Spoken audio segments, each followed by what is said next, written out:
हमारी तरफ से आप सभी को प्रणाम। मेरा नाम बीना। मेरा नाम सीमा।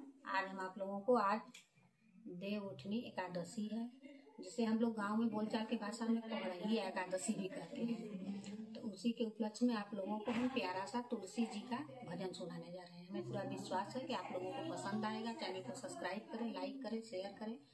कमेंट में जरूर बताइए आप लोग कि हम लोगों का गाना आप लोगों को कैसा लगता है। बहुत बहुत धन्यवाद, बहुत बहुत आभार। कई दिन बाद हम लोग वीडियो बनाने जा रहे हैं। आप लोगों से लाइव सेशन में हम पूरी बात बता दिए हैं। आप लोगों को ना पता हो तो मेरे लाइव सेशन में आकर के आप लोग देख सकते हैं कि हमारे घर क्या हुआ था, कैसे हुआ था, हमारा वीडियो आप लोग तक क्यों नहीं जा रहा था। बहुत बहुत धन्यवाद।